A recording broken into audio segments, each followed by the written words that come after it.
pour prendre ta place, pour t'affirmer, pour t'exprimer clairement et être entendu, et pour que tes paroles aient un réel impact chez les autres.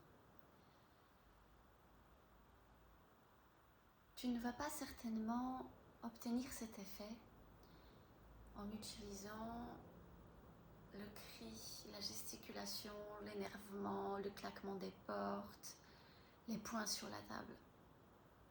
C'est pas par la force que tu vas te faire entendre, que les autres peuvent avoir un déclic, une réflexion, un réel impact.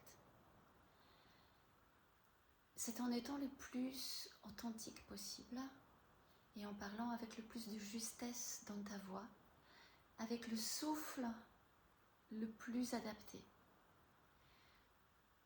Quand tu siffles, si ton souffle il est trop fort, si ton diaphragme est trop fort et envoie trop de souffle, ton sifflement ne réussira pas.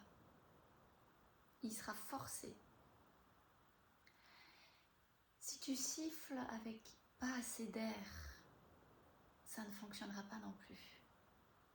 C'est la puissance du souffle, c'est la puissance de ta voix quand tu siffles, quand tu chantes, qui fera que ton son sera beau, agréable à l'oreille et va être reçu pleinement par l'autre en face.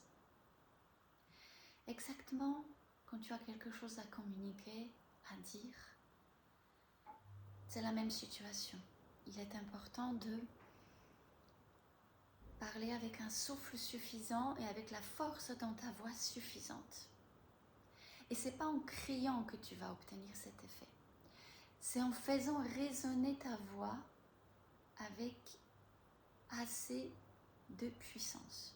Et cette puissance, tu l'auras grâce à ton souffle, à la puissance de ton souffle juste. Ni trop, ni pas assez. Tu peux essayer de siffler, tu comprendras.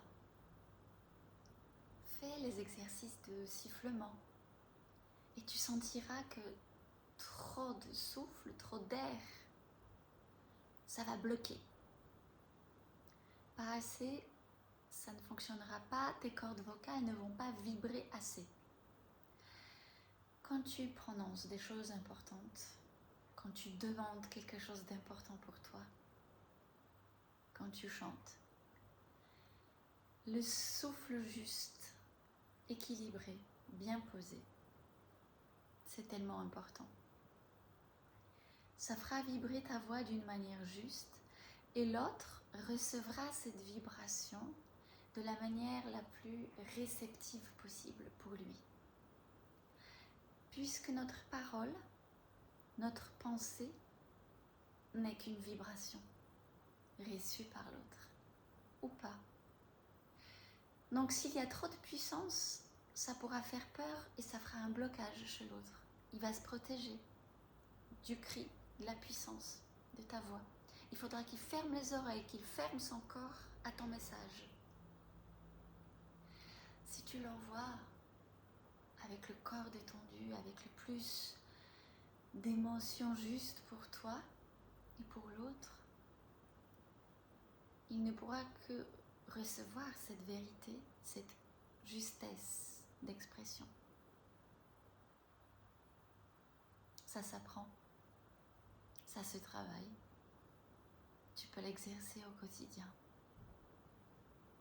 Tu peux le faire toi-même tous les jours, tranquillement. Et ça s'apprend aussi en chantant, en apprenant à chanter. Travaille bien ton souffle, ta voix, ta respiration.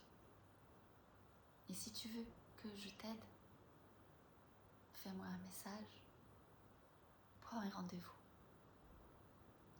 Belle journée avec de belles paroles justes et bien posées.